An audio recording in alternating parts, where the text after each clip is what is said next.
Your body naturally makes stem cells, though, still inside the bone. These cells are a little different. They're triggered by inflammatory markers in the body, and they can become whatever kind of cell that they need to be to help reduce inflammation, repair tissue. But just like everything else, as you age, they lose potency, they lose effectiveness. Sure. They get lost on their way to trying to find the injury, little things like that. Well, it's a win-win, and that's the best business model, in my opinion. You have a financial incentive to go all in on this. You also get the internal satisfaction of being a higher level caregiver to most patients, and you make more money, and the patient gets a higher quality of care. They get to know their doctor better. The doctor can provide them with better care because they're knowing each other better. Everything about it is just a win for both parties. I figured out long before I even applied for medical school that there's much easier ways to make doctor money. Everybody wants to know, can stem cells help you recover? It's the latest in regenerative medicine. Other nations, South America, for example, they've been practicing stem cells as a therapeutic treatment for over 20 years now. But in 2024, Utah finally legalized it. I'm here today with Dr. Kade Hadley. He's a concierge physician, comes, takes care of you, but I know him because I sought him out for stem cell therapies to treat issues relating to my shoulder. I've had a great experience with it so far, and I wanted to bring him on the show, let him share his message, because I think it's of an important one, not just from the business perspective, but how do we become a better version of ourselves?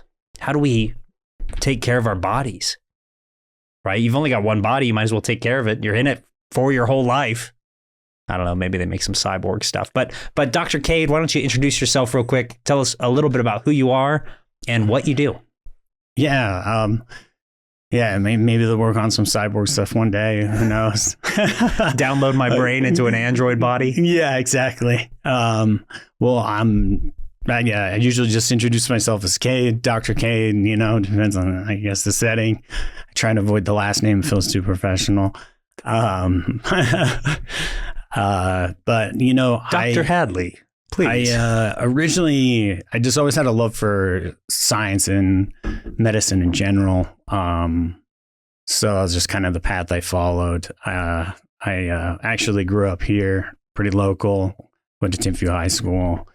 And then just up the road. Yeah, exactly. I did my undergraduate here and then went to Arizona for both medical school and my surgical residency. Planned on being a surgeon and following that path. Moved out to the East Coast, did surgery and worked out there for about 6 months between Connecticut and Manhattan, and realized that it was, not much different than being a resident. So you're not just a doctor, you're kind of like a super doctor. Because you have the multiple specialties then, right? Yeah. So, because regenerative medicine is not like, you can't go to residency for it. It's not an official specialty yet. Mm-hmm. There's an American board of regenerative medicine that oversees it right now, which is kind of the first step into it forming into its own subset of medicine. Probably it will be like an extra fellowship off of internal medicine at some point. So I got involved with them pretty early on. I'm a diplomat for them. I get to go to their meetings, kind of see what they're thinking, bounce ideas off them, see where they're going and where legislation is looking. And so that's been awesome to be involved with. I'm also, kind of wanted to give back a little bit. I did stem cell research at UVU, actually, when I was an undergraduate student, which is what initially kind of drew me into it. So is that what kind of launched you into wanting to be a physician? I mean, the plan was always to be a physician. Okay. But it was this just certain class that I took after learning about stem cells, where we were changing monkey kidney cells into monkey heart cells using stem cell differentiation. That stuff is so cool. And that was back in, 2011 or so, and 2012. And so when I got out and came back, there's a little bit of a lag between getting your medical license and when you get here. Because I kind of moved out here, then applied. I was just taking a little bit of time off because I hadn't done that in, over a decade. Yeah. Oh, yeah. You're in the grind of school. You're in the grind of school. Yeah, exactly. And one of my friends out here said, hey, I don't know if you're looking for something in the meantime, but I know about this stem cell company. They're looking for like a medical director or someone who can kind of oversee some of the stuff they're doing. If you might be interested in that. So I went and talked to them about it. And they were pretty receptive of it. They're like, we can't pay you much, but I was like, I'm okay with whatever, like I'm not expecting to be paid like you would doing surgery. I'm more here to see where we're at.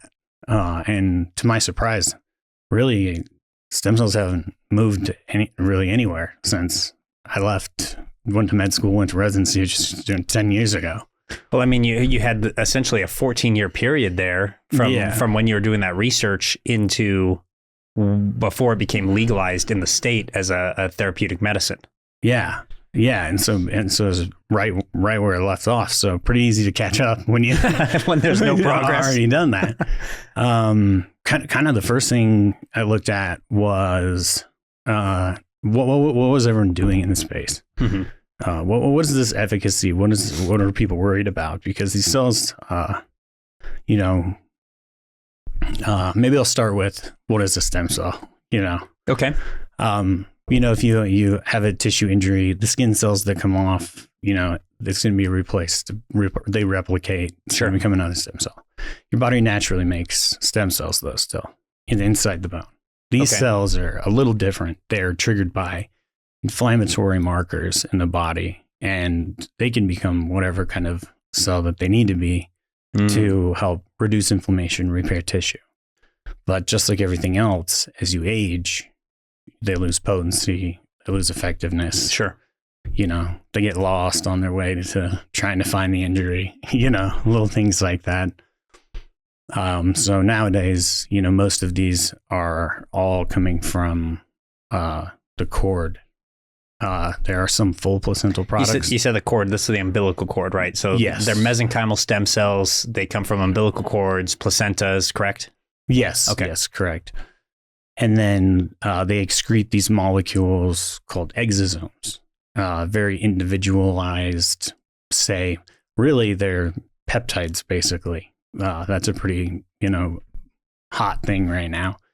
But that's pretty much what they are. And then the exosome and the peptides, very similarly, they are the signal producer, correct? Exactly. Okay. So they bind to something saying, hey, we need help here. There's some that are for anti-inflammatory. There's some that are go tag cells that are dying and say, hey, we need to kill the cell and replace it. There's some that just go grab on and be like, hey, there's a problem here. We need to add more. Gotcha. Okay. And so kind of the idea behind it is you're taking, millions of stem cells from as naive and young as they get and most potent as they get to help your body not only by themselves, but by natural recruitment, because their signals are also much more potent. Gotcha. So it, not only is it an external benefit, but it signals to your body, hey, we need to bring our stem cells. We need to put them here. So you said there's the natural internal component is also helping you repair, correct? Yes, 100%. And so can I ask what made you specifically interested in that? Because you said back in 2011, you started to research stem cells. That class got you interested. And then you come back. That's your first job when you come back to the state, correct? So obviously there was like an interest base in the regenerative medicine, in the stem cells. What was it specifically that kind of said or made you think, that was where you wanted to move into and start to maybe practice? Really, it was kind of a combination of the happenstance that Mutual Connection got me involved with this stem cell company. And I was able to, help them write some SOP documents and do some research for them and get some pre and post MRIs. And really take a look at this stuff. And so that really helped me feel more, comfortable with and be able to, kind of prove the utilization and the effectiveness of these therapies. And then I started thinking, surgeons want to operate less and less every day because for people who don't know, Medicare reimbursements historically since about the 90s drop about 3 to 7% every year. They never go up. It's always 3 to 7 minus. And so they just get lower and lower and lower and lower. So doctors make less and less and less and less. Yeah, every year you expect. Especially compared to inflation. Yeah. So you got inflation, and then you can always expect a 3 to 7% pay cut in everything you do. So, that's something you have to even, I guess, plan in your budget, That's where a lot of doctors get into a lot of financial trouble because they come out and, historically, people offer you a big contract your first year if you meet these metrics, which are like nearly impossible to meet. So you buy stuff based on your first year salary. Then not only do they cut your salary, but then they also, you lose it on the reimbursement side. Oh, man. And so a little bit of adjusting there. Really, though, what got me into the utilization of stem cells was I was just kind of tired of being part of a system that only gives me 7 to 10 minutes to try and figure out what's wrong with somebody that I've never met, I know nothing about. They're just going off what they tell me and what was written in their chart, which they could have, just put whatever in there. Yeah, exactly. Yeah. That they're working on stuff, they have the care everywhere now. Epic does, which is great, where anyone who chooses to participate in it can.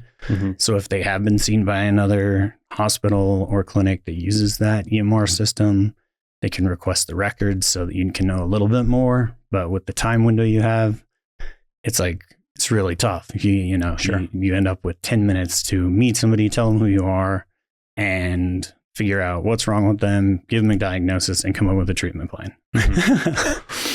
It's a broken methodology, in my opinion. We've talked outside of this episode before about, the doctors used to be hired by like companies, organizations. I forget what the term is, like a clan, maybe. Yeah, like groups. Yeah. And with that, you had more time with your patients. You were more intimately aware of what they were going through and what kind of work conditions they were in and what their background was, because you served that group. And now the way medicine is, it's for example, IHC in Utah. They don't really have a monopoly. You see Revere coming up and stuff now, but they probably provide care to 80% or more of the state. So I'm like, it's just not, there's no specialization to you. Yeah. That's actually something I really like about the concierge medicine piece that you're starting to provide. And that's why I got into it, because that's kind of the way that I see medicine. And, I don't know that there will ever be enough physicians to really do it that way. But you could for sure bring it back to where it was, where it's at least, a little bit more care, a little more follow through. Communication is a huge issue when you're seeing 8 different doctors and none of them can even talk to each other on the same system, right? Like somebody's using, say, Simple Practice, someone's using Epic. There's no cross communication whatsoever. Yeah, you're hoping they pick up the phone or send an email. Like they're not picking up the phone or sending an email because they only spend 7 minutes with you. Yeah, and I've even tried that before. Like I would call and ask for the doctor. Oh, he's busy. He'll call you back. You know how many times you get called back? Like 1 out of 10, maybe, if you're lucky. Yeah. And then they really can't share much. You got to request all these documents and whatever, just to even get access to whatever they said or did. So can I ask, why did you want to become a doctor or a physician in general? You said, you always had a love for science when you were a kid. Was there a physician, a doctor, somebody that had an impact in your life? Was there, something that happened where you were like, yeah, that's just really cool? Or was it the I'm chasing the glamour and the money of being a doctor, and then you learn the reality a little bit later? I would say maybe a combination of everything. Sure. I figured out, long before I even applied for medical school, that there's much easier ways to make doctor money. Yeah.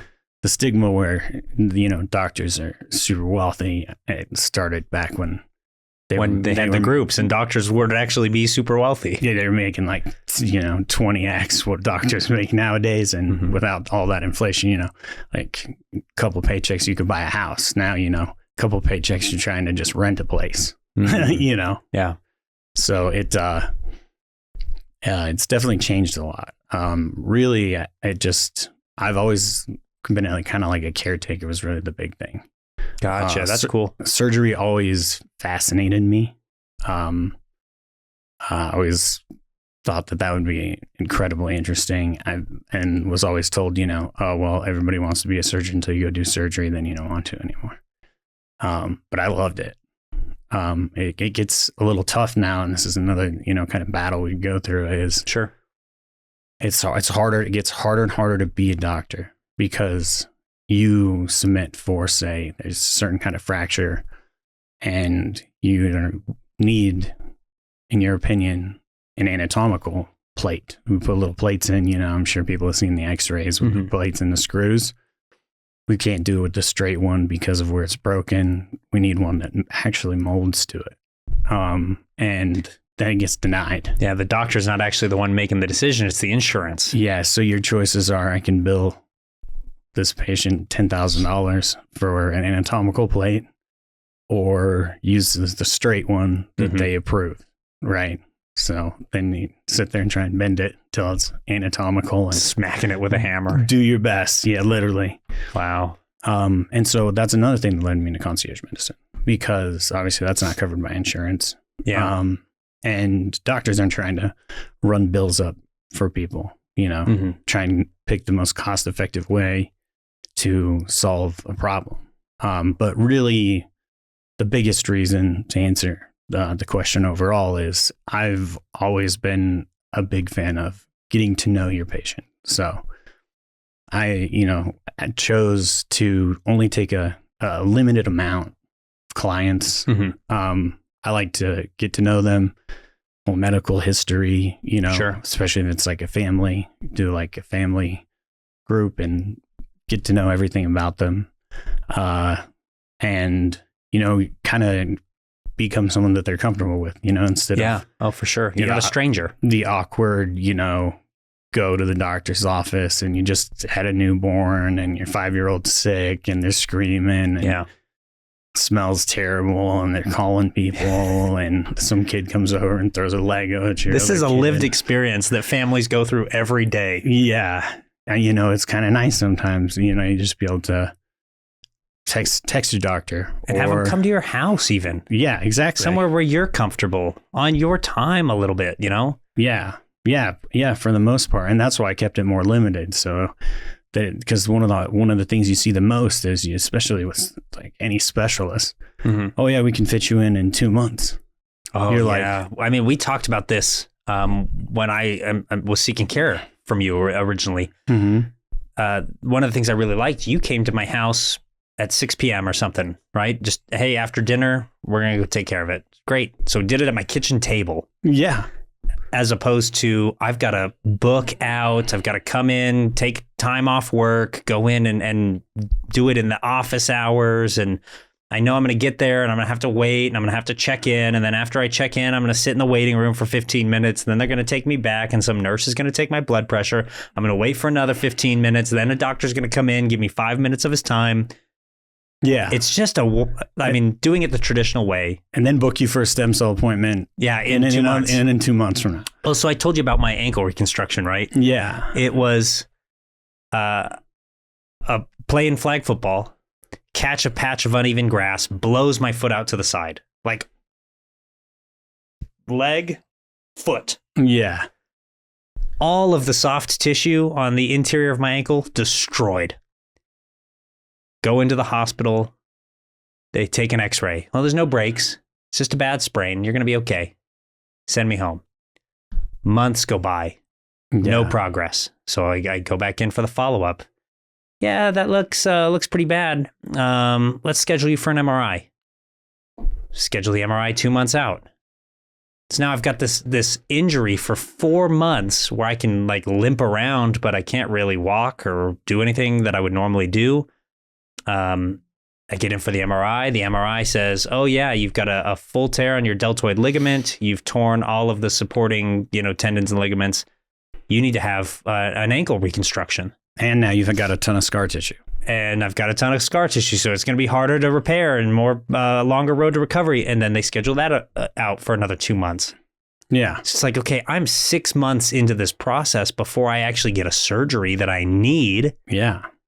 All because I'm on the hospital's timeline versus concierge medicine that can get you taken care of faster, quicker. Yeah. 100%. It'll get you to the end result in a more efficient manner. Exactly. And that's another thing that's becomes harder and harder to work on, especially, I specialized in foot and ankle surgery. So, but usually you need privileges in a hospital to be able to do it, or there's got to be a private surgery center. But, Sure. As a physician, you're only allowed to own 33% of a surgery center. Gotcha. So in order to do it that way, you need 2 other physicians who want to do 33% of their volume at their own surgery center, have some capital who can help out with that. And then you need someone non-medical to oversee it, to oversee it. Yeah. And that's one of the harder parts. Well, but even just getting the stuff ordered, right? Like I had to go, they do the x-ray, then it's a waiting game. Then it's an MRI, then it's a waiting game. If you go to concierge medicine, you could kind of bypass some of that. I mean, like you could put in an order still, right? Yeah. Well, and now they have these, that's exactly what I would do. They go to Teleca Imaging just off State Street. They'll do your x-ray and MRI at the same time. Yeah. Even during residency, when I was going through the hospital system, I would always do x-ray. They get it back real quick. MRI next. Yeah. It just makes sense. And it's there and it's available. If people choose to do it, great. If not, then that's fine. But that's their choice. But you can't see soft tissue for people who don't know. X-rays will tell you nothing about soft tissue, like, tendons and ligaments and things like that. Yeah. Unless I had are no displaced. Bone breaks. So nobody could see anything was wrong other than the fact that I had this big swollen purple, ankle and foot. Yeah. Basically the only indicators you can get is if something is shifted, but not broken. Mm-hmm. And even then, you don't know what it is that's torn because you can't see it. And you're hoping that somebody is paying attention to the shift and not the break. Yeah. I mean, it's just a nightmare for me. So real quick testimonial. I got my first set of injections. We did posterior shoulder. I had been diagnosed with AC joint deterioration and supraspinatus tendinopathy. And I'm going through physical therapy and stuff like that. It just hurts. It just hurts. So I'm like, okay, there's got to be something to help. So we tried the stem cells. About a week, and I started to notice really good anti-inflammation effects. Like I didn't feel like I was snagging on anything anymore. I didn't feel like I was catching on the shoulder as much. The movement was immediately improved. As that has progressed in its recovery, we started to notice a lot of pain across the front of the shoulder, biceps tendon. We go in, we do an anterior injection. It takes about a week again. And the mobility just way better. I don't feel like it's rubbing the same. I don't feel like there's pressure on it the same way. So I'm like, again, that's a really good anti-inflammation response there. Tell us real quick, because this is my experience. What do you typically expect when it comes to the stem cell treatment? Because I think, before I talked to you for the first time, I thought it's like, hey, I'm going to go to Mexico for 5 days. They're going to plug me into some IVs, give me some shots, and then I'll just be magically healed. it's really, there's a time process associated with this, correct? Yes, 100%. And this was actually the targeted injections was an idea that it came up with because everyone was doing IVs, and a lot of people sell these full placental products, which are not just isolated mesenchymal cells. They take the placenta, everything, and grind it up, get the juice out. So you're getting mesenchymal stem cells, hematopoietic stem cells, random placental tissue, juice, and proteins, which includes clotting proteins. And everyone's doing these IV, and people with clotting disorders or happen to get unlucky, it can cause blood clots. And then also just, I like to look at things from a biochemical level. So, why is this happening first? And then how do you prevent this from happening as much as you can? First, my first go-to was, let's find a product that is isolated mesenchymal stem cells first. That way we just don't have to worry about that at all. And then second, following blood flow, because the whole purpose of intramuscular injections is, it's going to, muscle is hypervascular. So it's going to get into your bloodstream, right? So then you look at, where's the blood flowing, right? Where is it going to go by first before it then gets to your heart again, pump through your lungs, because they're actually too large to pass through the alveoli. So a lot of them get stuck there. They still secrete the exosomes, which are small enough to pass. You'll breathe so good. Yeah. Breathe great forever. But yeah, so I kind of found throughout the research I've done and have quite a bit of literature, just holding on to at the moment, kind of waiting to publish, as I kind of fine tune all this and back it with the biochemistry forward, which is what I did to start. But, it's one thing to map it in your head and then to actually write it all down and then make it something that's digestible for somebody. For sure. So I came up with this idea of targeted intramuscular injections. That way you are putting it directly where the injury is. So with, like, say, a supraspinatus tear, you put it in the muscle belly of the supraspinatus. That's what feeds the peritoneum, which is the sheath over your tendon that then, supplies the nutrients to it. So that's where it's headed. So it's going to go right by your injury first. It gives it the opportunity to connect. I mean, just in my mind, that seems like the obvious solution to raise the efficacy of it. Exactly. And then another thing, I was like, well, what can we do more than just have it run by it real quick? So then I started thinking, well, we could get these stem cells to go by it later by putting them lower and put exosomes in there. So the signals are already made. So they're just going to follow the signals instead of get trapped a traditional way. Gotcha. And so there's a whole kind of framework that I set out for that, and have written over 50 different protocols for all sorts of things, from musculoskeletal disorders to neurological, with the help of, obviously some neurologists. And, I've worked with a lot of other specialists on these things because, you don't know what you don't know. And for sure. And medicine is so vast nowadays with the amount of knowledge we have. Right? So let me ask about this, because everybody thinks, you think of stem cells, you're thinking of soft tissue repair, typically speaking. You mentioned musculoskeletal, so maybe there's some additional, like you probably get some benefits for breaks and things like that too. Like if you had a broken arm, stem cells probably provide some healing for that as well. What other kind of health benefits do you typically see with somebody who is going through a stem cell therapy?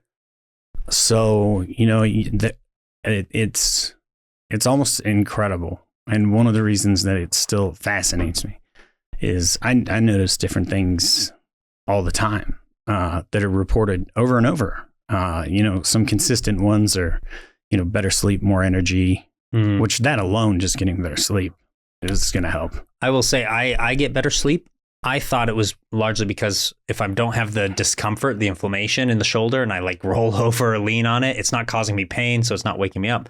But there's probably an additional layer to that. And that could also be true. It could just, the correlation, they say, it doesn't necessarily mean the causation, but like you said, since it's reducing the pain, you're able to sleep better. Yeah. I can tell from a personal story of mine, I had a heart issue going on. I was just doing intramuscular deltoid injections, stem cells, and it worked really well. I was able to recover in, a pretty quick amount of time compared to what the literature says I was looking at based on what happened. Can we jump into that story a little bit? Yeah. So I shared kind of my testimonial experience with the stem cells so far. You mentioned, it takes time for everything to heal. I'm in the first 3 months, largely anti-inflammatory. But I think you have a really interesting testimonial of your own product as well. So you said you were previously in heart failure. Yes. Yeah. I'll answer your question real quick because I realized that I totally missed it. Kind of what I've found out is that the first 1 to 3 months is largely anti-inflammatory. Everything's being marked, everything's being tagged, all these things are being recruited. And then from about 3 to 6 months is where, the real work is done on the repair. Okay. So, a lot of patients around 3 months will be like, I think I need another one. It worked really good for 3 months, but it's starting to hurt again. It doesn't necessarily mean they're not still working. They're not focusing on anti-inflammatory. Is gone, yeah. So that's like a good time if you want to. I always let people know it's still the repair is happening. Mm-hmm. It's letting you feel the pain now, which, when you think about it, biologically, it makes a lot of sense. Sure. Your body at that point wants you to feel the pain again so that you don't do much with it so that it can heal. Mm-hmm. But that's kind of the time window where you could do another one, because then at some point you're going to be getting both anti-inflammatory and healing. And then by that time it should be healed enough that the second set of healing, there's not much pain at all. Yeah. And this is the protocol essentially that we've gone through with the 2 different injections, because we did the posterior. That one helped a lot. And then we started to identify pain across the front a couple months later, hit that with an injection. Mm-hmm. Yeah, exactly. So, and that's kind of what I just recommended, for quite a while now, because it just seems to give people the maximum amount of pain relief, which is really what people are looking for. Yeah. And also it, heals the body. So then once it's healed, it's healed. It's not like cortisone where it's just continuously degrading your tissue and giving you anti-inflammatory for a couple months at a time. Mm-hmm. But then to kind of dive into that story, so I was, I went from 1 week, I was, running miles with my dog, going to the gym, living my life. I got sick. It's flu season, assumed it was, just the flu or, maybe COVID or whatever it was. Was really sick for 3-4 days, got over it. I took a trip to Phoenix, and then after about another 3-4 days of recovering from being sick, I started feeling sick again. And I was like, there's no way. I just got the same thing twice. Like, how unlucky is that? But then it started rapidly progressing to the point where I was having a hard time breathing. Like I couldn't even walk up a flight of stairs if I was going to pass out. Yeah. So then at that point I was like, I got to get home. I got to go get this checked out, go in and get my labs done. All my labs are completely normal. I think the only thing that was off is I was slightly anemic, which is a little weird for a 31-year-old male who hasn't had anemia issues before. Yeah. And usually, we don't. And so, they do the imaging, and it turned out I was in multi-organ failure. I was in stage 4 heart failure, which is something you see in a 90-year-old. My pancreas was completely inflamed. My liver was failing. And then what do you do at that point? You have all this information and all of it says that everything's normal and natural. And you say stage 4, that's typically associated with a terminal illness, correct? Basically, like my ejection fraction was 20%, which they were, the cardiothoracic guy I saw was, he's like, the only reason that I don't book an OR right now and make you stay here is because you just walked from the parking lot, came up the elevator, and we're having a normal conversation. It's like, I don't understand. I mean, people pass out around, 40. So like, and at 20, like, you run a real risk of dying if you even just walk around. So stayed, was kind of being treated, got some medication. They started talking to me about some treatment plans. They weren't totally sure what to do other than reduce inflammation so that I wasn't in pain from acute pancreatitis, and, try and lower the load on the liver, which then dropped my EGFR that was at 99 down to like 40 something, which is like almost renal failure. Jeez. From using renal medications instead. So I was like, you know what? This isn't going to work. Like, I'm going to end up dying here because my friend has lost 3 siblings that are around my age this year from the same thing. So I figured, if this is the way it's going to be, then I'm going to, have some faith in the research I've done and the results I've seen with these stem cells.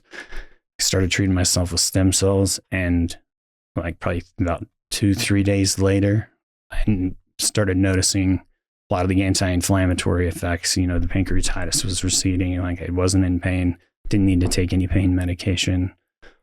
And I just kept doing, I'm fortunate enough to have a stock of stem cells. So I was doing them, like bi-weekly for quite a while.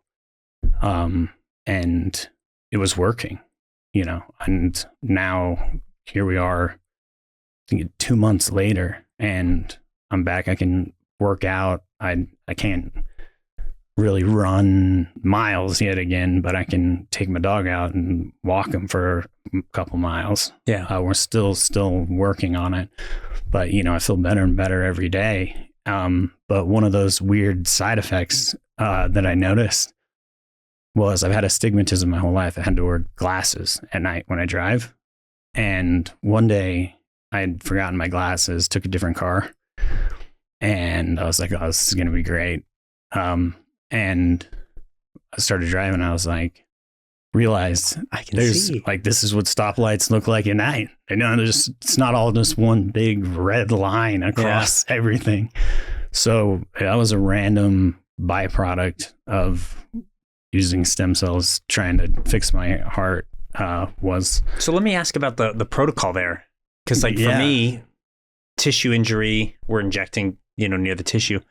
You're in multiple organ failure. What did you do as far as the treatment for yourself to approach that? Because it's not like you're gonna shoot your heart and then shoot your pancreas and then shoot like. Yeah, I honestly just did intramuscular deltoid injections. Okay. And I just used, high bolus of, I would just do both shoulders and kind of alternate exosome stem cell. And then, so brings it across the body type thing. Yeah.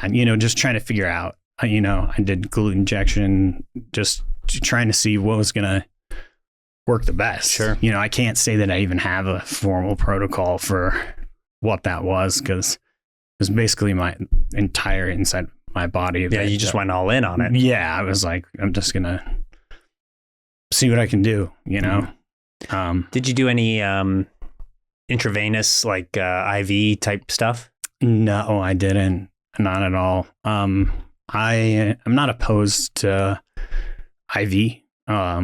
There is one really good IV safe stem cell product that I would feel comfortable using. I typically use that for general wellness. So, sure, people who come in who are in their, 60s, 70s, and they don't really have a real issue.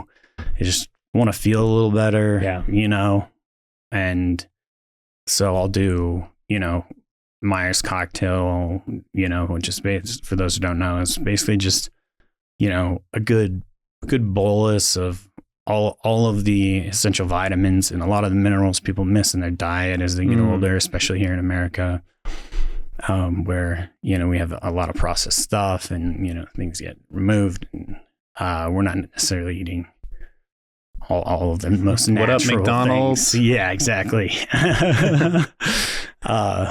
So yeah, I'll use them with that, and that seems to work really well. I haven't had anyone not say they feel 10 years younger. Oh, for sure. And you know, to be fair, there are times, but very few. Of all the patients I've treated, I've only had 3 patients who were like, it didn't work for me, you know? And, you know, at that point I always offered, would you like me to retreat you? And we could try a different targeted approach. Yeah.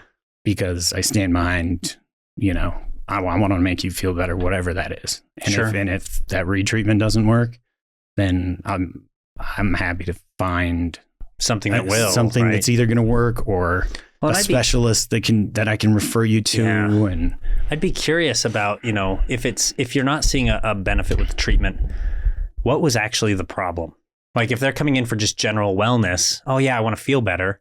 Yeah. But it's like, you don't have anything wrong with you. I don't know what you expect to feel better from. Yeah. Yeah. Or, you know, it's not to downplay that maybe somebody comes in for an ache or a pain or something like that. It's just. Yeah. Or it's like referrals from, you know, past clients, and they don't want to get any of the imaging. They just want to get stem cells. I usually say, well, I can't guarantee the imaging is what makes it work, because then you know what to target. I can't guarantee, because you know, then you go through a subset of questions. Has anyone ever told you needed a hip replacement? You know, do you have any diagnoses? Like, well, of like, you know, severe arthritis in these joints. You know, you're just trying to basically figure out stuff without being able to just. It's like trying to, you know, describe a Da Vinci painting and then hope that you can put it together in your head, right? Like you're describing the Da Vinci painting to the police sketch artist, and he's trying to put it together on his own. Yeah. Yeah. I try explaining the Starry Night and then see what he comes up with. That's so funny. So let me ask about the business a little bit. Well, I mean, we're talking about stem cells because I'm nerding out on them. The more that I've got to know you, the more that I've been in your world a little bit. But the premise of the show, typically, we talk about the business a little bit, mostly in the lens of how do we help people overcome their obstacle to starting, right? Because now you've gone on your own path of becoming an entrepreneur. You're running your own concierge medicine now. I'm curious. Let's unpack that a little bit. Like, who is your ideal client for concierge medicine? Ideal client for concierge medicine is, you know, honestly, it's a pretty wide variety, but mostly mild to moderate conditions. Preventative medicine is great, you know? Sure. Also, you know, old injuries, because they do a great job tagging and getting rid of scar tissue. People who have already had, say, surgery, you know, and it does a great job breaking up some of that scar tissue. Another kind of just quick testimonial, like my little brother, he got shoulder surgery, and the physician who did it, he was primarily a knee surgeon. He was like, I can do this though. And puts 27 bone anchors in shoulder, which leaves you with more anchor than bone left in there. So, and you're drilling the titanium screw into another titanium screw. Yeah. So I'm like, I'm not sure how well this will work, because I know it's not gonna, you know, change any of the hardware in there. Yeah. But, you know, it took him from being stuck here to full range of motion. So let me ask about that actually a little bit. In your professional opinion, when do you think someone is a good candidate for stem cells versus somebody being like surgery being necessary? So anything above mild or moderate, especially when it comes to osteoarthritis. Okay. Like if you come to me and you're bone on bone, won't treat that. I'll say you need a total knee or you need a total hip. Okay. This isn't going to be able to. And that's not even like what is it called, an arthroscopy or whatever? They go in there, they clean it up anymore. You just have to do the whole replacement. Yeah. If you've worn all of it out, there's nothing left. It's just, if there's no cartilage for the exosome to attach to, then there's no cartilage to repair. But what I do talk to him about is, because normally at that point people are limping pretty bad. Yeah, it hurts a lot when your bones just constantly rubbing on each other. So I'll say, when you start walking like that, then there's compensation on the other side. It starts wearing out the cartilage rapidly. Mm-hmm. So if they're still mild to moderate just from compensation on the other side, go take care I'll of say, that. let's set up this hip replacement, and I'll be happy to do some post-recovery stem cells to help you recover faster. Or we can talk to your surgeon. A lot of surgeons nowadays are doing them intraoperatively. Oh, that's awesome. I'm glad to hear that. They will also do them at the post-op appointments.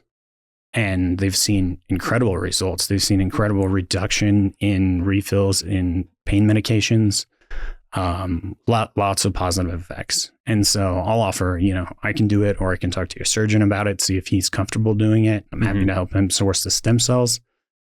And then I'll also treat the other side, just to make sure that they don't have to go through that again. Because for anyone who's gone through total hip or total knee, it's not necessarily the most enjoyable experience. The recovery's kind of long. It's pretty painful.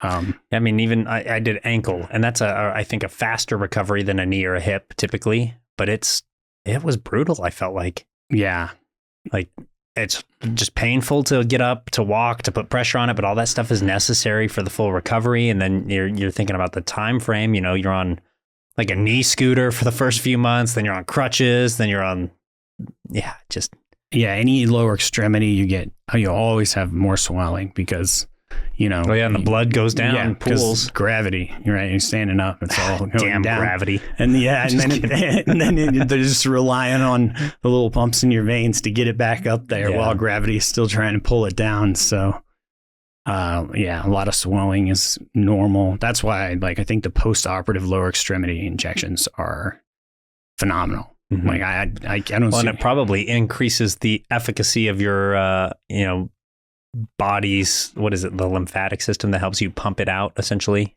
drain it out, move it out. Yeah, everything from blood flow to lymphatics to, helping dampen down these inflammatory signals. It really, it's kind of like an all-in-one, and it's not hurting your liver. It's not hitting your kidney. It's not a pill. This is all natural. Yeah. What does it typically cost if somebody's like, hey, Dr. Kade, I want to, be your patient. What does it look like, one, to work with you, but what does it cost to have a concierge medical appointment even? I think it's a world that a lot of people aren't even aware of. So the more we could tell them about it, the more it maybe helps them with that, like, oh, this could help me. Yeah. So typically I'd like to do a lot of like the initial like meet and greet appointments via telehealth, just because those are just standard telehealth appointment and doesn't run you. You're asking questions, getting to know each other. Kind of figure out, is this something that's going to work for you? Is this something that's going to be worth your time and money for me to help you with? For sure. Is this going to be a good fit? And those are like $100, just to figure out. Sometimes I used to do them for free, but then you get everybody 700 calls you calls. For everything. You just get way too many. You want it's kind of like if you have a little bit of skin in the game, then you at least know somebody's interested in your service. Whereas if it's just book a free consultation, they're like, sick, I get to call a doctor and ask him a bunch of questions for free. Hey man, my knee hurts. What should I do? Yeah, exactly. Never hear from him again. And then, the stem cells, they typically run about 2,000 to 3,500 per cc is kind of the standard market rate. I advertise, 2,500 a cc, but I like to do a lot of working with clients, especially as you get to know them and do all that stuff. And For sure. You develop a plan. yeah. And, like, what is it that like you're going to need? Because, and if, I can afford this, and I'm like, I know you need this. Yeah.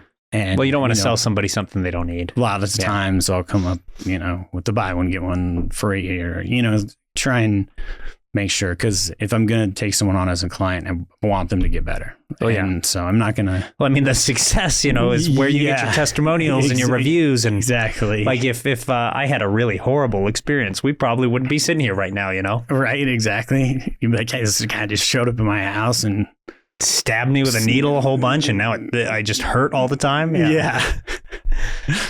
But yeah, so, and then we also did, I put on like a lot of events where, like, if you just want to come and listen and learn about stem cell therapies, because honestly, when it comes down to laws and how these are used, like a lot of the times everybody has a voice.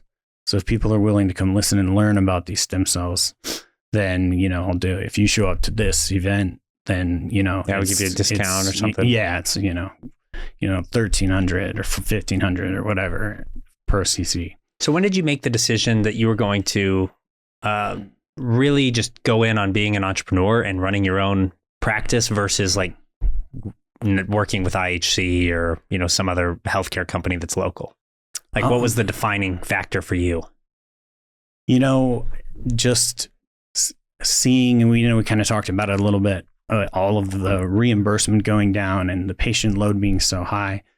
I mean, you feel like a resident basically, but Sure. you make a little bit more money, and it's super stressful, right? You're seeing people, 60, 70 hours a week. And then, to make sure that you don't get audited, and then they take half the money back that you earned from the lower reimbursement because you missed a number in a note somewhere. You're doing that on your own time.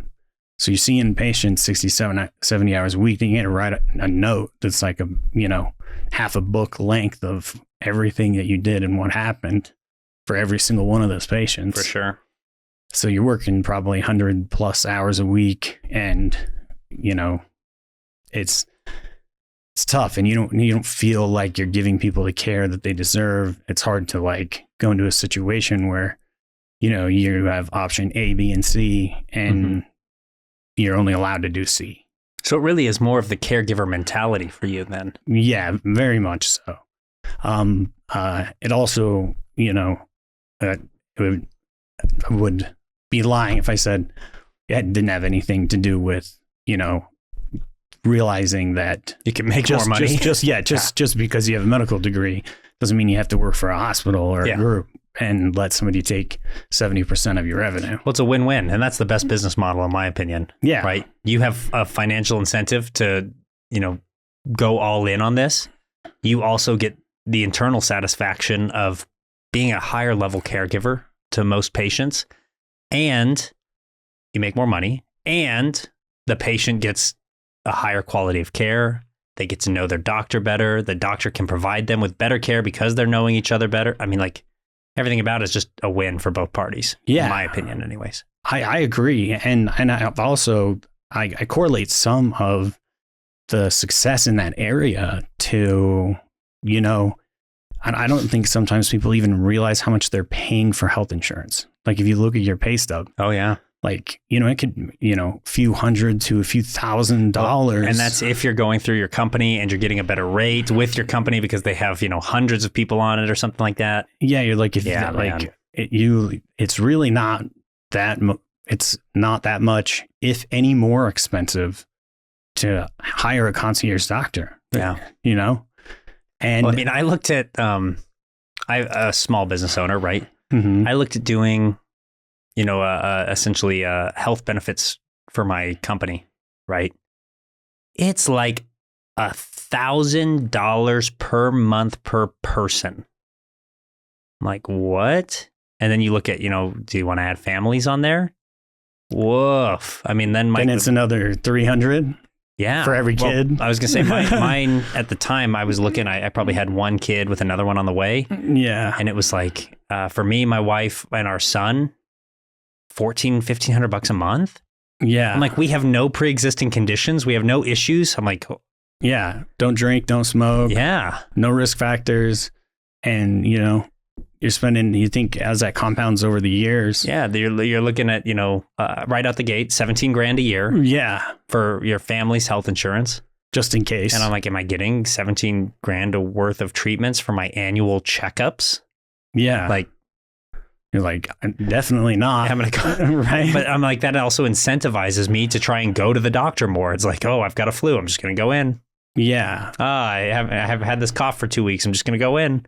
Yeah. No other symptoms, but I'm like, I got to get my 17 grand out of this. So it's a bad system, in my opinion, to go that way. I much prefer, like, if you can offer, you know, cash pay options. I mean, first of all, you go to IHC, they're going to give you 40 to 50% off if you do same day cash pay anyways. Yeah. Because it's the insurance that jacks everything up. Yeah. Yeah. And even then, like, say, you know, concierge medicine only goes so far, right? Like, if, you know, you have something terrible happen, like, you're going to need to go to the hospital, right? Sure. You know, it's not something concierge medicine doc can really do for you. Sure. But even then, you don't have insurance, so you're already at a discounted rate. Plus, they have a million programs you can sign up for. And by the end of it, you're paying $50 a month for whatever happened. Yeah. You know, and it just saves you so much money too. Yeah. And the hard part is for, I think, a lot of people, if you go that route, just my thought process on it is you end up paying more when you have something happen versus it being spread out across the year. Because that's really why insurance rates are the way they are, is they just assume that their average cost when there's an incident is going to be that $20,000 or whatever. So you got to pay that $20,000 over the course of the year. Yeah. Yeah. And then when you think about it, compounded, because really with at least, I don't know how everyone does their models, but you know, the way I do it is there's like a kind of like lawyers do, I guess, kind of like a base retainer. Yeah. A couple $100 a month. Right. Yeah. And essentially a membership. Yeah. And it covers, like, you know, X amount of stuff, but then anything on top of that is billed for separately. Right. Yeah. So, you know, if you need to go get labs done, it's a smart model. Call in the labs, but you have to pay for the labs. Right. So I like this. If you're listening right now, to the listeners, maybe you're watching on YouTube. You want to build a business model that gives you one, recurring revenue. So the membership type thing, like, hey, you're going to be on a retainer, essentially a couple $100 a month. But you also are still able to charge. You keep the retainer low, right? You're taking care of your people, but you have some consistent income. You're still charging for the services provided when they're provided. Exactly. And so you're really only paying for what you need instead of paying all the time for nothing, right? Correct. And being able to, you know, even if you don't have anything going wrong, there's probably very few months that go by when someone doesn't tweak something, or, you know, at the gym or whatever, and they just want to quick call with their doctor to be like, hey, what do you think? I tweaked it. It's been a couple of days, still hurts. Like, should take some ibuprofen, Tylenol. What should I be doing? And, you know, well, and even to get that second opinion on when is this something I need to go in for? Yeah, exactly. And then, you know, or is this something that maybe stem cells could do? Or is this something that just, you know, something as simple as like pure exosomes, or some of the other products that are, you know, significantly less expensive, or other remedies, you know? And, you know, with that comes, you can get a little bit more say in your own healthcare, you know, for sure, because they get to know you and get to know everyone. And then when, you know, something happens, they've obviously both, the trust goes both ways, you know, so you're really able to hyper focus on the issue rather than, you know, a lot of in-hospital care as a physician, as you're trying to first figure out, is this person telling me anything that's true or not? Or, yeah, that's even going to be information that's usable. Yeah. Is this person, when they say they're in an 8 out of 10 pain, actually an 8 out of 10, Yeah. or they just, is it much lower, or someone saying they're in a 4 out of 10. I have to look at the Really, smiley face chart. And then I just, I'm making a kind of frowny face. I'm a 6. Yeah, you'd be surprised because underneath they have descriptions. People say 10 out of 10, and like at 8, it's like you're in so much pain that you're having a hard time speaking. Yeah. And people come in and just have a regular conversation. They're like, "Oh, it's a 10." Yeah, you're like, "All right." Looks like a 4 to me. Yeah. Let me ask this. I got a couple thoughts. One, viewers, if you're thinking, yeah, that membership kind of model, subscription model is nice, but I can't do it in my insert business. Let me give you an example I just thought up. For an e-commerce company, say you sell kids' pajamas. When a child is born, they're going to be in kids' pajamas for probably the first 10 years of their life. How often do kids go through a pair of pajamas? Well, when you're really young, you're growing pretty quick, right? You go from like a size 1 diaper to a size 2 diaper by month 2, maybe a size 3 diaper by month 3 or 4, size 4 diaper by you're 6 months old, right? So they're growing fast. They need to go through pajamas. You can sell a membership that gives you recurring income and just let them go on and get a free pair of pajamas every other month or something like that, or every month, or maybe it's quarterly. But there's a way that you can get recurring revenue doing that. And you know that those kids are going to be needing pajamas for the next 10 years of their life. So it's something that's an ongoing value to them. I hope that makes sense. Yeah. And that's something that I've really tried ever since I started doing this. I've learned a lot of harder lessons from, starting a business and getting to a point. And, once money starts flowing and learning, I feel like everyone goes through that phase where you learn some hard lessons, and, like it takes a lot of, trial and error, just like anything else, and I've heard you talk about it a lot, right? You can't go into being an entrepreneur and expect to be a millionaire in 5 months. Yeah. It's just not realistic. Like there's just certain it can happen, but it's not realistic, generally speaking. But I mean, even if it does happen, like how able are you to retain that without the knowledge of the kind of the whole process playing out, right? Yeah. And the more revenue that starts coming in, the more risk you start to run with these kind of problems that at least I've ran into. But yeah, that's like one of the first things that I tell people is, nowadays you can monetize just about anything. Oh yeah. Did you watch my episode with Emmanuel? Yeah. Yeah. Bootstrap everything, monetize everything. Yeah. And so that's why I always ask people, anyone who says, well, I gotta go to work. I hate my job, living for the weekend. Yeah. Like you have one life. That's it. If you don't love what you're doing, what do you do? Like say you didn't have to work. What would you be doing with your time? What do you like to do? Are you like to work in a wood shop, building furniture? Yeah. Are you playing video games? Like, I don't know. I love that you brought this up because I was thinking about this just last night. Yeah. Right. So it's 11 p.m. I'm sitting at my desk. I've built an AI agent to run my Meta Ads account, and I'm going through and it's taking my creatives and putting the different variations on them and the spins on them and the different attack angles on my primary text, and my 33 ads that I filmed has become 250 ads now. And it's launching all of those and split testing all of those. And I'm sitting there thinking, I haven't played video games in probably 2 years. I was a gamer growing up. I love that stuff, but I'm like, this is my video game now. Yeah. I've monetized doing what I love to do. Yeah. And then I'm thinking to myself, what else? I love learning. I love it. It's fun. I find joy and enthusiastic feelings inside when I learn something new. And so, that's one of the reasons, we spent 2 hours on the phone the other night talking about stem cells and stuff. And I'm like, I just love learning about this stuff. So I would also, if I wasn't working, I'd be podcasting. I'd be just bringing people in and talking to them and collecting knowledge and, sharing it with the world, providing that value to people. because that's fulfilling, but also I feel very fulfilled and happy because I'm learning new things. And I'm like, that makes me a better version of myself. So in essence, I found a way to monetize doing the things that I enjoy doing anyways. And just like you're saying, if you're in something that you hate or that you don't love or you don't want to be in, what are you doing to improve that situation and monetize your hobby, your passion, the thing that you can give the world? Yeah. Yeah, 100%. And yeah, I agree.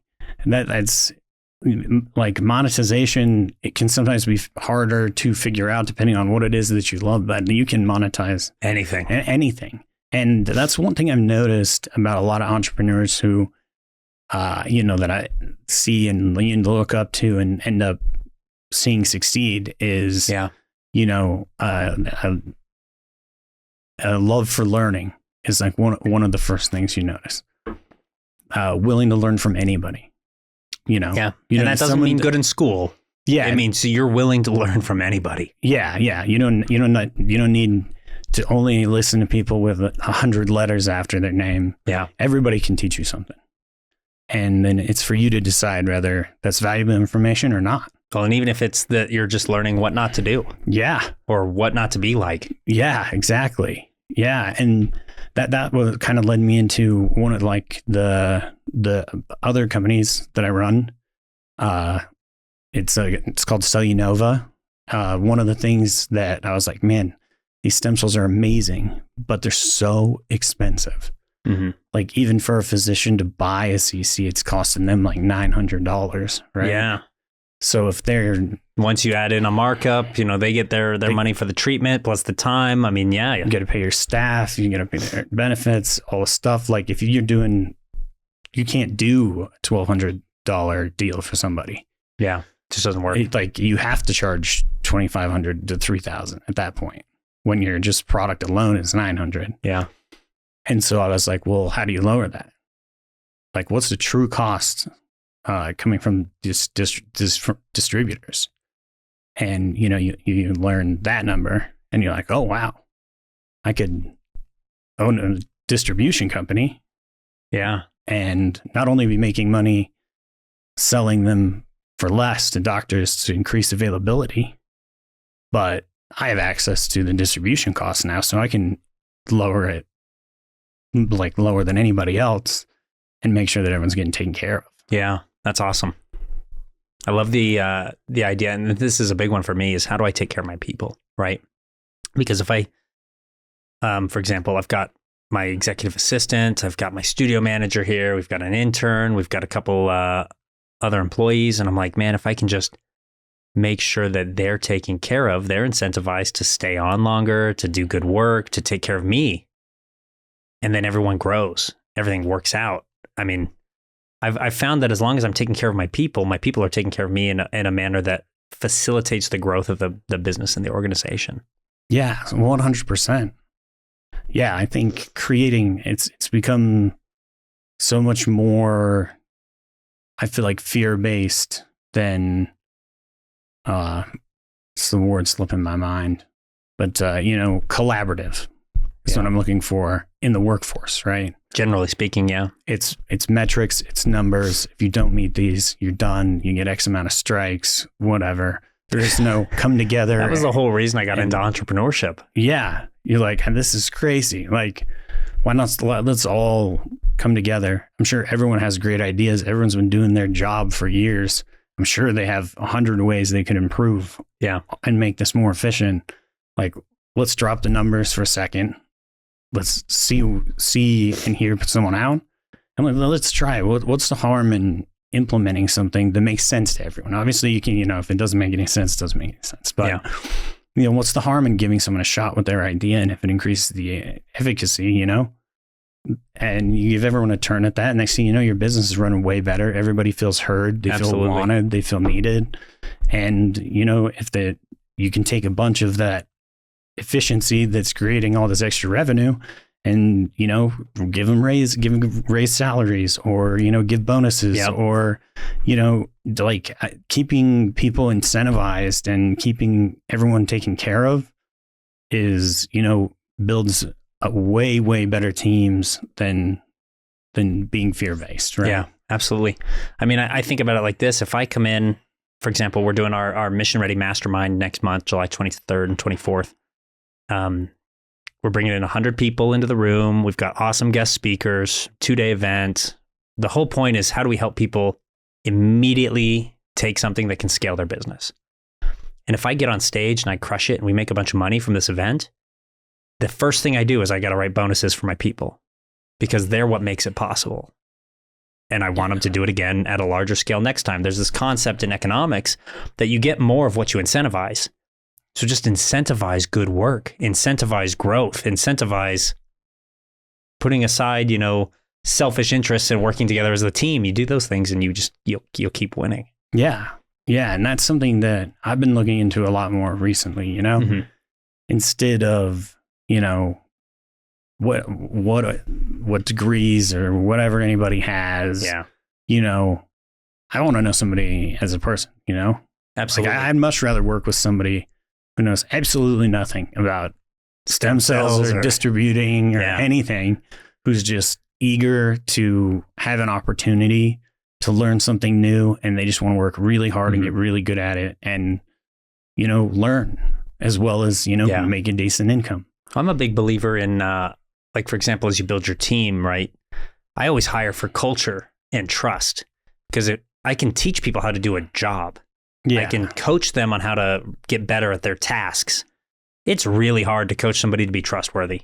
It's really hard to coach somebody to have honesty and integrity when they work with you. So just hire for those things. I typically do that on a referral system, right? Like, I always get a higher quality candidate when I take a referral from somebody who already works for me. Yeah. And then that person has skin in the game, because they don't want to burn their relationships with their friends or whoever referred them. Yeah. So then everyone's just they start off on a better foot. Then you just coach and develop them as you go. I mean, that's my game plan, typically speaking. Yeah. I think that's an awesome model. Once you have a good team, doing referral-based stuff makes the most sense, because, right, they have multiple reasons to want to stay, Yeah. One, they're tied to somebody that works hard and that is, trustworthy and loyal. Definitely. And so they probably wouldn't be affiliated with them if they weren't. Yeah, they don't want to let their friend down. Plus, they don't want to let you down. Then they also don't want to let their friend down. And so that's an awesome way to do that. So like a minute ago, we were talking about the escaping the system that views you as the number. Yeah. Right. I made the comment that that's the whole reason I'm in entrepreneurship now, and I maybe didn't recognize it at the time, but everyone gets their head around this concept of freedom. I need to do this for freedom. I need more freedom. I need more time, more money, whatever.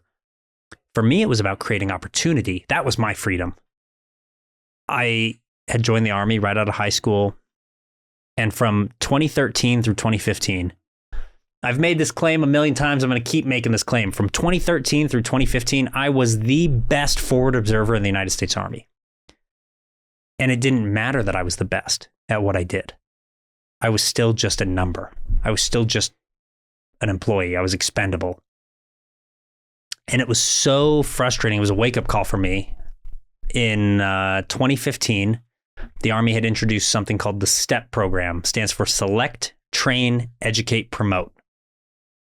Those are the essentially steps to get promoted. But if you had been previously promoted, for example, I was a sergeant, and I hadn't been through the military education, the educate part, the Army comes to me and says, hey, you need to go to this course. And if you don't graduate this course by this date, you get demoted because you haven't been educated.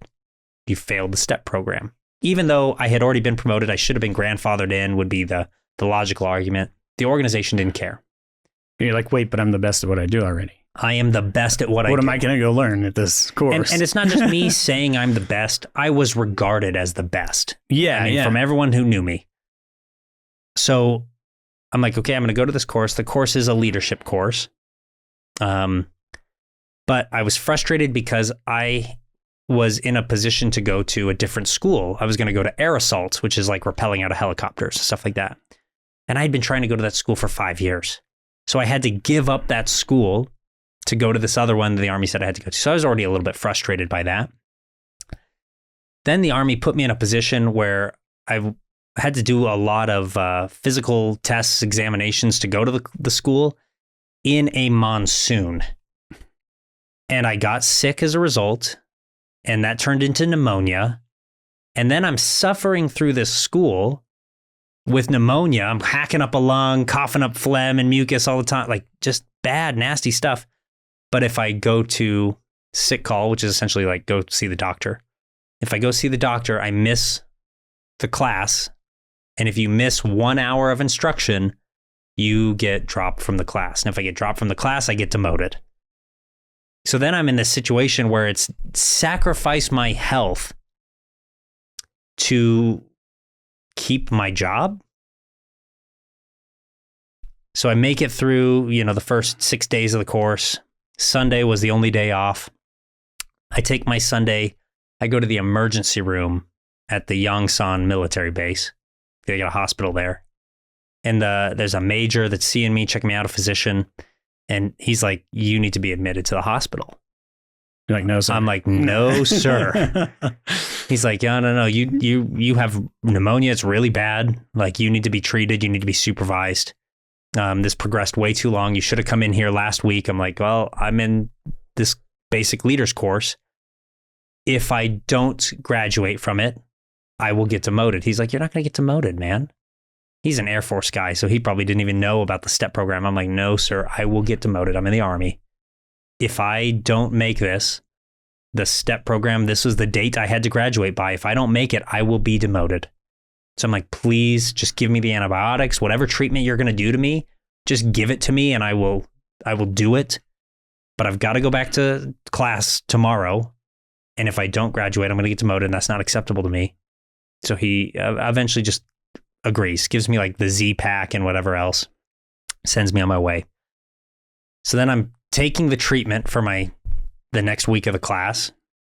And during this, it's like you have more physical testing. You've got to do land nav on the side of a mountain. So you're like hiking up and down these trails. I'm like, I can't breathe because I got pneumonia. Yeah, you got pneumonia, plus your body's trying to heal. So it's eating up all your energy. I finished this and I graduate in like the top 20% of the class. So it's like the commandant's list and stuff like that. And I realized after the fact, I thought I was just being tough. I'm doing what I got to do to graduate. In hindsight, that system was asking me to sacrifice my health for it and did not care about my well-being. And it didn't matter that I was the best at what I did. I was going to be punished if I didn't conform to the system. So, of course, I'm like, I'm just going to get out. Yeah. That was the absolute like defining moment. I am leaving the active duty Army.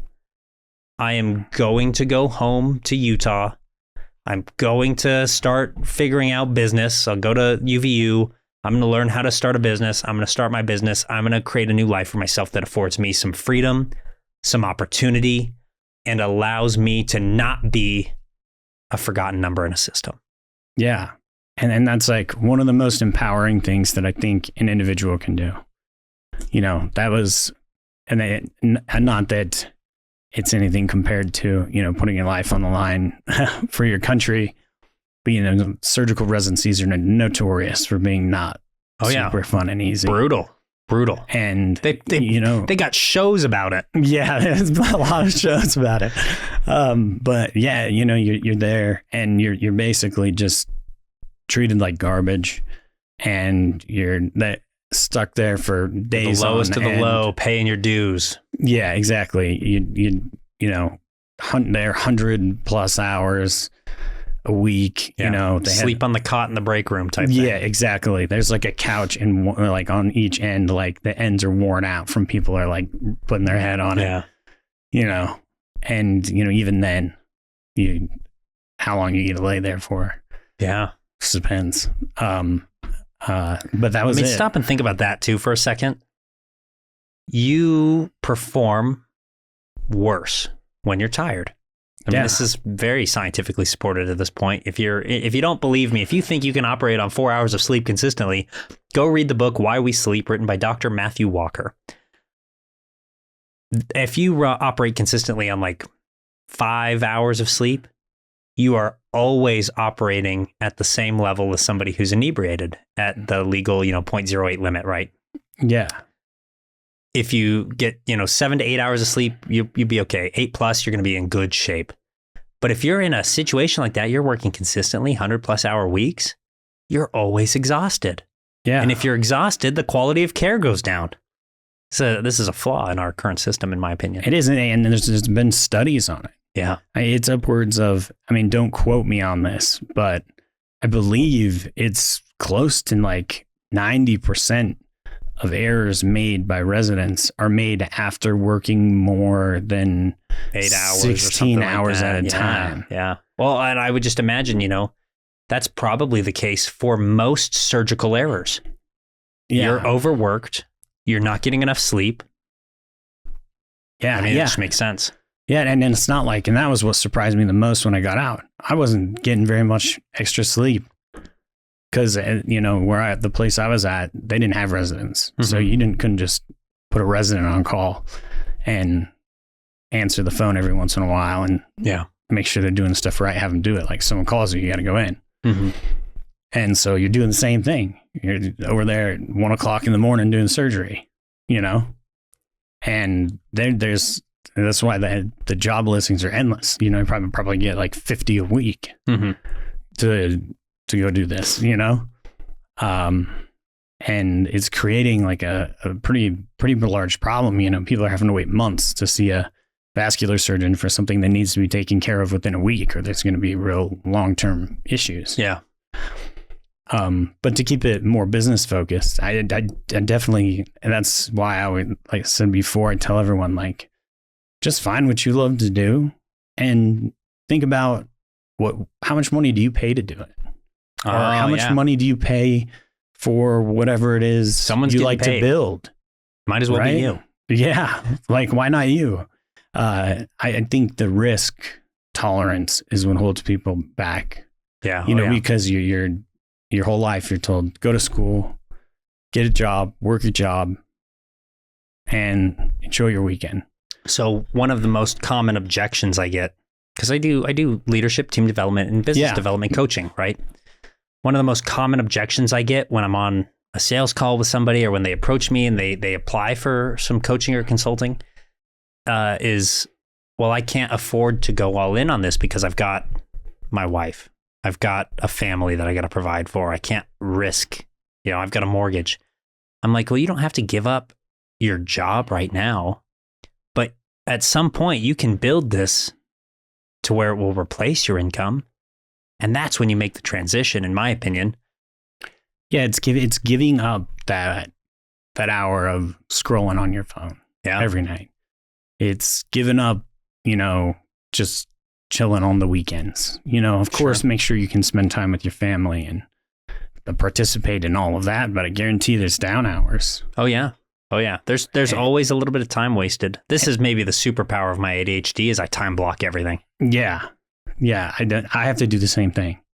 I have to window it all, or all of a sudden I'll have 18 different things going on, and I'm like, all right, what are we doing now? Yep, I do the same thing. And I find that it helps me in the sense that I can hyper-focus on a task for an hour, maybe 2. And then before I lose interest in it or I get distracted, I move on to the next task. So I'm always operating at my mental best on the task before the ADHD really kicks in and I lose focus.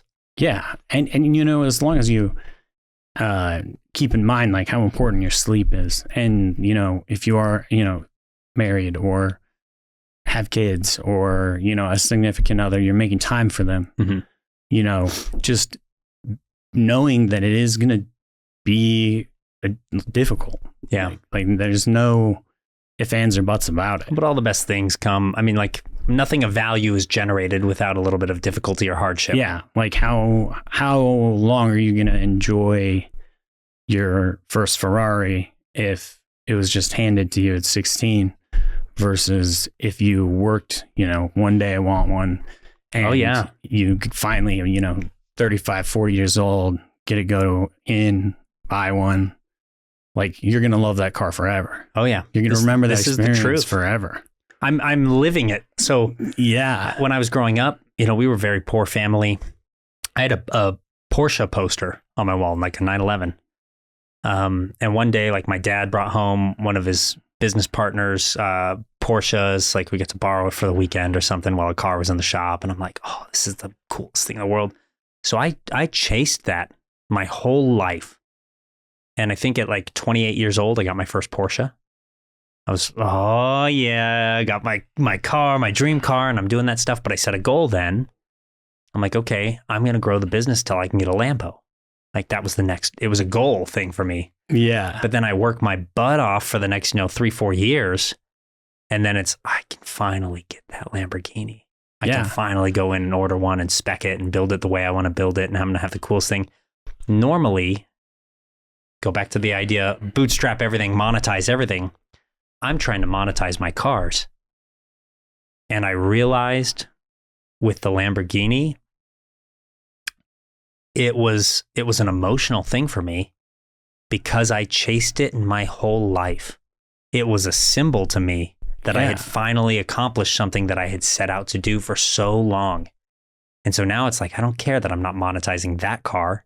That car has value to my journey and my story. And I bet you remember every moment from speccing it out to the delivery to getting to drive it for the first time. And you know, there are just certain moments I feel like I made it such an event. Yeah, there's just certain moments in your life you look back and before you go to bed and you're like, man, I can't believe I did that. So even before we had this, video production studio and the podcast studio, Bart out there, my studio manager, he was doing video content for me. So I took him in to Salt Lake City Lamborghini when I was building the car. So he came in, he films some of this process and he films me, taking delivery of it. And then he films me on the ride home. And it was just so cool, man, to have that, that milestone in my life. And now it's, I don't want to say memorialized, but it's we have the video, it's a vlog, it's up on YouTube. I occasionally will go back and watch that when I feel like I'm hitting a roadblock or that there's a struggle. I'm like, well, I have goals, and pushing through it helps me get to those goals. And it's just this mental reminder for me. Yeah. Mine was, I always wanted a Maserati. I don't even know why that was the car, but the Gran Turismo. It's that low rumble. And I loved the Trident. It's so cool. Oh yeah. And ever since I was looking, so that was me. And that was the first car that I ever really I got it when I was, I think 20, and it wasn't necessarily through this hard work channel. It was more chasing the dream. It was just chasing the dream, but a lot of luck was involved, and I could tell it wasn't as special as if I would have now, the goals I have now, I'm really looking forward to the days that I'm going to be able to go and do that. For me, it just, showed up and I was like, I'm going to go get one. Went and got it. And I remember calling my mom a month later and I was like, the only difference now is I'm just crying in a Maserati instead of an old Ford Focus. Yeah. It was true. It was a good realization moment for me though, too. I was like, as cool as this was, it just wasn't, my time yet for that. So luckily, there's some serious depreciation on those, even just taking them off a lot, but got rid of it. I was like, I feel like I really haven't earned this yet at this point, put it towards my education and things like that, That's really interesting because that's something that I don't think a lot of people would do. There's a big maturity aspect there. It shows that you're focused on the growth and your progression.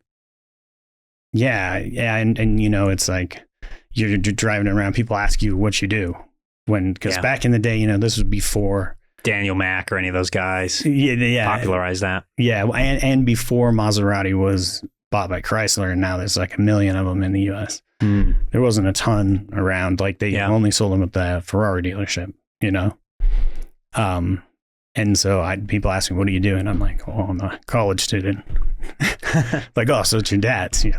No, it's mine, but trying to explain the story. And I get the daddy ones all the time too. Yeah. Yeah. Well, what's your dad do?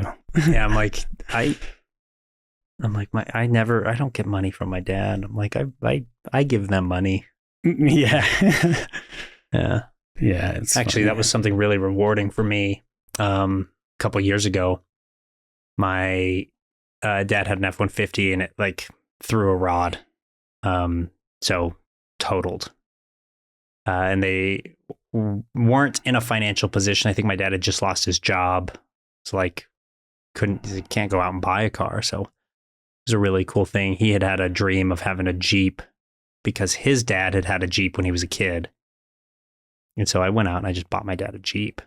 And I think I gave it to him on Thanksgiving. Like they came over to my house and he's like, yo, you bought another car? You got a Jeep in your driveway now? And I was like, oh, that's yours. It's your Jeep. That's so cool. And he's like choking back the tears and stuff. And it's really rare. I mean, I'd never seen my father cry really. But then my mom starts sobbing and all that stuff. And I was like, this is perhaps one of the most valuable moments for me in the entrepreneur's journey, because it was symbolic to some degree of it's not just me and my immediate family benefiting anymore. I can now do things for my parents. I can do things for my community. And I mean, I was already involved in my community and like coaching high school football and volunteering with youth sports and donating to those kind of causes. But it was like this bigger recognition to me at what was possible in the lives I could change. Yeah. That was really motivating for me, actually. And that it's interesting you bring that up because, that's one of my biggest current goals is that right there actually is, I want to be able to, take care of my family, get my dad the new car that he wanted and, be able to do those kinds of things. And you're also, on top of everything you mentioned, you're also creating opportunity for people to provide for their families. And, oh, yeah. And that's the best part about entrepreneurship. And I've got a feeling you probably have a pretty similar mindset that I do with a lot of people I've worked with, just over like, if you have a better opportunity, take it. Oh yeah. There is no, I'm not going to hold you to anything. I talk about this a lot, actually. I started, my first business was e-commerce, right? Mm-hmm. And, as that company grew, we hired a lot of employees. I've got like a customer service team. I've got a warehouse team in there. Nobody's dream job is answering phones for customers that want to know where their, product is, or nobody's dream job is slapping shipping labels and putting a package in a FedEx truck. Yeah. I get that. I totally get that. But people come in and they work for me and I will pour into them. I will coach them. I will teach them what I can teach them. I'll even look for opportunities to put them in positions that help them learn what they want to learn and develop what they want to develop. For example, we have a dude come in and do customer service for us. He wants to be a videographer. He's going to school for like video making and I don't know all those fancy terms, but like that's his dream job. So we let him shoot our ads. We let him go in and record our products and make our content and stuff like, but that helps him get experience in what he's doing. He gets to build his portfolio. Like, why wouldn't I? He gets to do something he loves. I get to get, a benefit from it. And we just help each other in that way. Yeah. And that's a great team. And at some point I know he's going to leave and that's going to be okay. It's going to be okay. I'll hire another customer service person at that point. He'll probably give me a good referral. Yeah. Like it's a cycle, but I want to help these people because then they want to work for me. They want to refer their friends and family to me. They get better. The company gets better. Everyone has a good relationship. We all grow.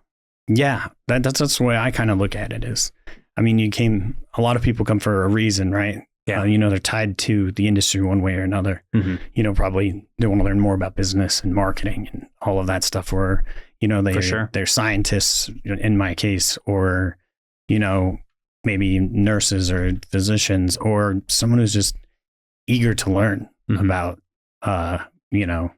the future of medicine. Yeah. or I don't know. I even get people who come in who have no interest at all at first, but like, they're like, this just seems really cool. Yeah. You know? And so I kind of see it as like a stepping stone of like, well, what can, that's one of the questions I like to ask is, you know, like, overall, what are your goals? Yeah. You know, what do you like? Yeah. Where do you want to be in 5 years? Yeah. What do you like to do? Like tell me in, you know, a few sentences, favorite things to do, dream job, you know? Yeah. And is there anything we can do to help benefit you, get you along this track? Because that's how I see it. It's an avenue to help people grow and learn and provide a living along the way. Absolutely. Because I don't think everybody's meant to just stay and put, you know, unless you really love putting boxes in the truck, if that's jammed, then do it. But I like to create systems kind of like that, where it's like, if this isn't your dream, hopefully we can provide value that leads you to your dream and also give you good enough compensation and whatnot that you like being here and you like working here and enjoy your process. For sure. You talked about growth and learning there. I think that's kind of a good natural transition into the strategy segment of the show.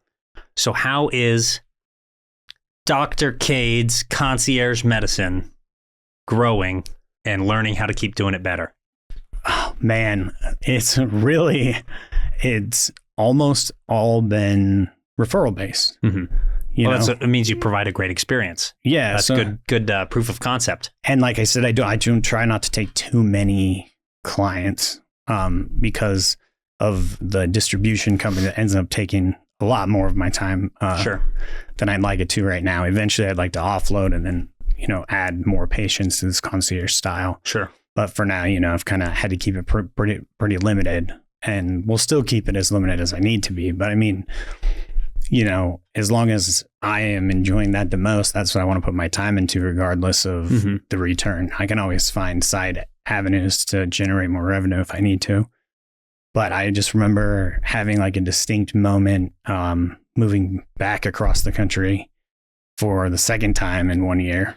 Yeah. I just remember sitting in my car and my son was asleep and my dog was asleep in there. And I was like, you know what? I am not ever going to do anything that I don't enjoy for work ever again. Amen. Love that. Like, I'm not going to do it. I would rather, you know, sleep in a tent and figure it out than go be miserable again. I had that conversation with my wife just like last week. I'm like, we're building essentially the coaching consulting side a lot more. I would rather be broke figuring that out and enjoy talking to people and working with people and helping others than to just give it up. Yeah. I was saying this the other day, actually, I'm not married, so my mom's my best friend. I was talking to my mom about it. I was like, I can't go back. There's no way, you know, like no matter what happens, I'm going to figure this out because I can't. Once you experience the, you know, it's freedom, but it's not the kind of freedom that, you know, most people think they're looking for. Yeah.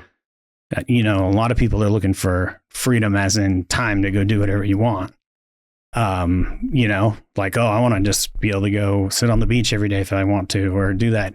Really what you'll find is, you know, where you find real enjoyment is in growing and learning and fulfilling and accomplishing your goals. The difference is it is freedom because you get to pick what you're learning and what you're doing. Make the choice. And you're going to find that you are staying up till 1, you know, 2 o'clock in the morning, trying to finish this last little bit of a project. Yeah. And, you know, it's been 12 hours. You've been working on this all day long, you know, and enjoyed every minute of it and learned so much. I love that you're saying this because it's just like what I was saying a minute ago. I had the freedom to choose.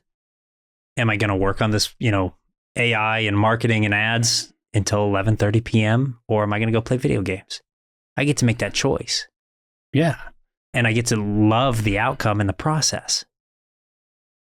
Yeah. This is really good. Yeah. Yeah. I 100% agree. And, you know, and the goal, I feel like, especially now that, the economy it's been tough for a while, I often end up trying to ask myself a lot, like, with, the average wage in America, like, how are people affording to live? Oh yeah. Like especially, I mean, think about in Utah as an example. Yeah. Average individual income in Utah is like $45,000. Yeah. Average household income is $72,000. Which is crazy. I live in, like a 3-bedroom, like, fence is touching the neighbor's fence with like a teeny yard, like basically a townhome, but not. And it's like $3,000 a month. Mm-hmm. And that was like the cheapest thing you could find that could have a room for my son, me, and an office. Yeah. Right. And I mean, obviously it's dropped a lot since then, over the last year. But still, even with those figures, like that's the majority of the money that comes in through the whole month, and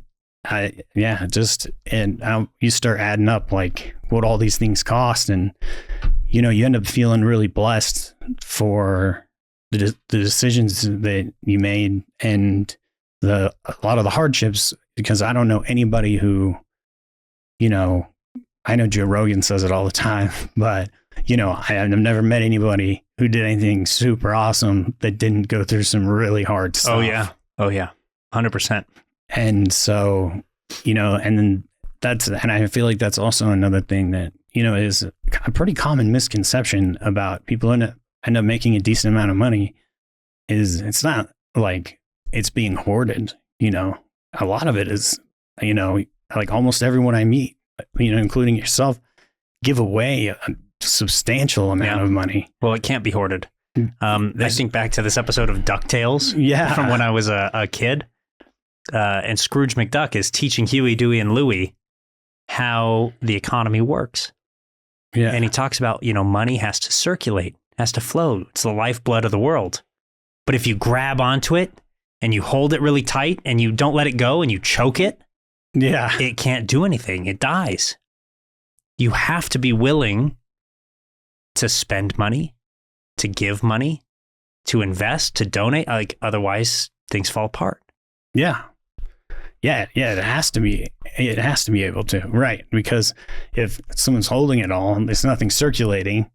Well, how'd you get it all? People use their money to buy your stuff. If they don't have any money and you have all the money, no one can buy your stuff anymore. Exactly. It has to circulate or it dies. Yeah.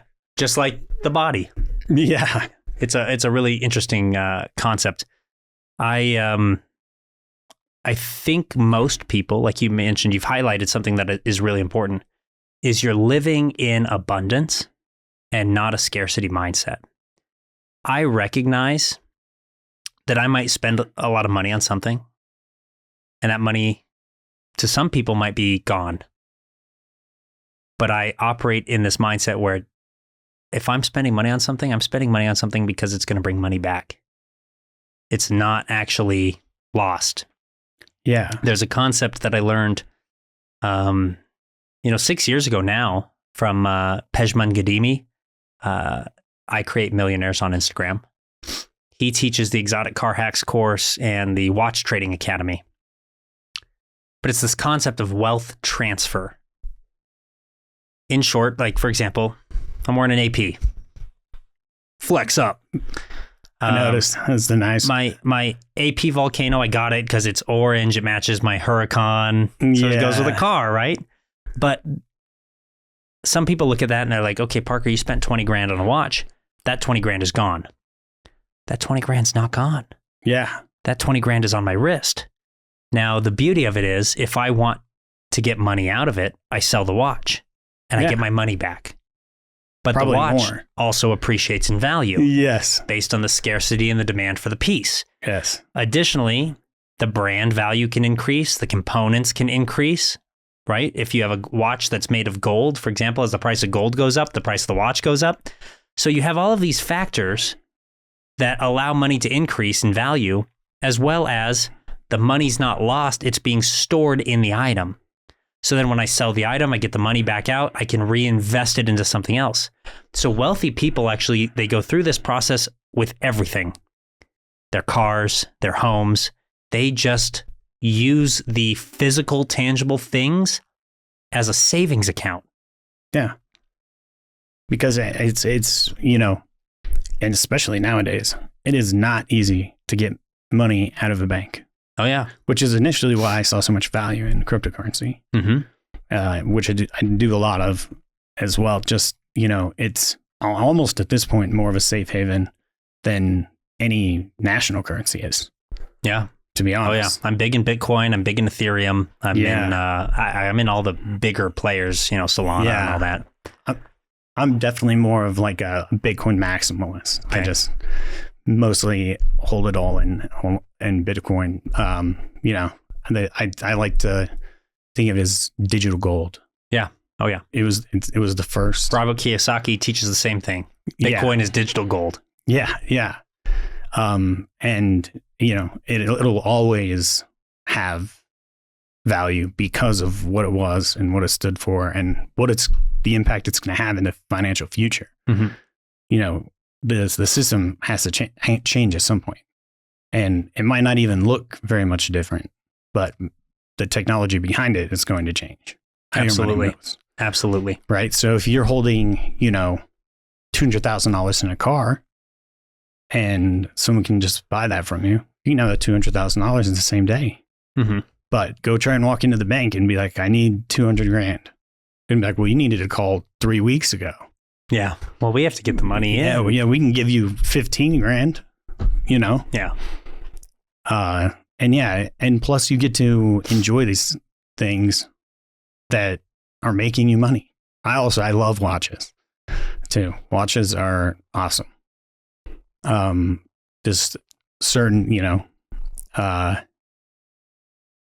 hobbies, and I feel like you kind of get drawn to hobbies slowly that also make you money. Yes, because the cars make me money now. The watches make me money now. Yeah, podcasting makes me money now. Yeah, bootstrap everything, monetize everything. Yeah, exactly. My son got into Pokemon cards, so he's gonna make money. Well, that's why I was like, I'll get into Pokemon cards. Went to a gas station, opened this pack, and I pulled this card that's worth like $4 grand. Mega Charizard holographic. Yeah, it was. It was like one of the most recent ones of those. And I was like, what in the world? And then I started doing the math on like, because it's one of those weird hobbies where it's kind of expensive to buy the cards. Yeah, but when you hit one, you get one that's worth $4 grand, how many more cards does that buy? What's the chances of it buying those cards and you hitting another big card? Yeah. And then all of a sudden you realize you have a machine that just creates money.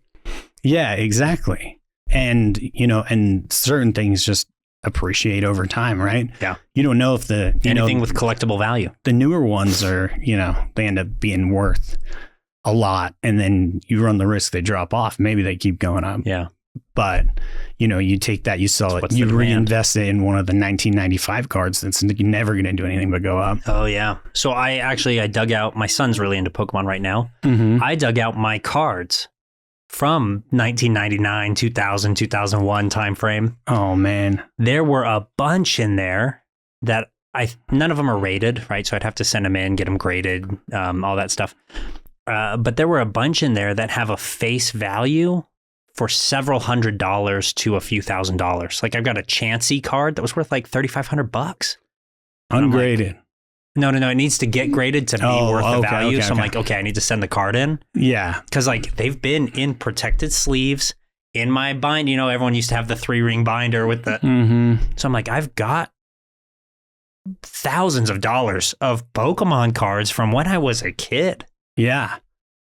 My biggest mistake was I got into Yu-Gi-Oh for a little while, so I traded all my Pokemon cards for Yu-Gi-Oh cards. I bet there's still some Yu-Gi-Oh cards worth some money though. Yeah, there was, but like they're like $300. So what's the roadmap for Dr. Kade's Concierge Medicine? How do you grow the business to do, you know, millions of dollars a year, provide the dream life for you and your son? What's that look like? really, the concierge medicine portion is a passion for me. Okay. I don't really see it scaling. The distribution then is the moneymaker. So distribution is, yes, is the moneymaker temporarily. And then on the back end, I have other projects I'm working on. I can't say too much. Keep it on the DL. About a lot, but it is along the line of innovation with stem cell products that say your everyday person can buy it at a Sephora or a Target, or maybe a higher end like compound pharmacy can make this for you. Like making it available as if you got a stem cell treatment, but for a fraction of the cost at scale. Oh yeah. So that is my end goal and kind of where I see the, scale to millions of dollars worth of, something that's sustainable. Right on. Is in these products. And I've met some great people to do this with. They're the only people I've worked with in the different companies I've been trying to start and move this last year. And, they've been great. They've had some great connections. We're working with Purdue Labs on a lot of this stuff, making sure it gets all done right. We have, multiple biochemists and stuff that are taking care of like everything on the back end and patented devices. Dude, I'm getting excited. All the stuff you're saying right now. Yeah. After the podcast, I'll have to show you some of the stuff, but yeah, I'm getting excited. I'm like, man, the innovation. Oh, I've lost my phone. Yes, because that's what I found I enjoyed the most is taking the technology, kind of seeing, where are the limits and where does it go from there? Mm-hmm. But from where we're at right now, we're still working on, the very basics of let's get this all legalized. Let's start treating people. Awesome. So the next step is, in my mind, is the products and getting this out to people so that people can have the option to have much better, care on their own. For sure. It's focusing more on the preventative side by utilizing this amazing all natural technology, if you will, that we already have. Very cool. Man, Dr. Kade, you've provided a ton of value to me, to the viewers. Is there anything I could do for you and your audience? Continue to be a good friend. You've been really great to get to know, and it's been awesome. Also, just Cellunova, if you guys know anybody who's looking for stem cells, we go out of our way to bring costs as low as we possibly can for other physicians. I was going to ask then. So we talked about the concierge medicine a lot. Give me the 30-second elevator pitch on Cellunova. Who can buy from you guys? Do you need to be a licensed physician to buy the stem cells? What does that look like? Yeah, so you need to be just have an NPI number, basically. So if you don't know what that is, it's probably not something you can buy. Yeah, but you can say you go to an esthetician who doesn't offer this treatment. You could say, would you be interested in doing stem cell or exosome treatments for hair regrowth or... Oh, I've seen that getting more popular. Yes. Somebody sent me a link. It was like, hey, you need to do this. I'm like, I'm at peace with my baldness at this point. Yeah. We do a lot of, and we also do a lot of we take care of people who do that as well. We always have if you get an aesthetic clinic and bring them in and they start using our product, if you're a rep, we do 30% commissions. Oh, that's awesome. And it's residual. So anything they order for life, 30%. Very cool. Or if you just happen to walk in and say, have you ever thought about stem cells? And they end up buying some. If you get in contact with us, we can look everything up. We give you $500. Very cool.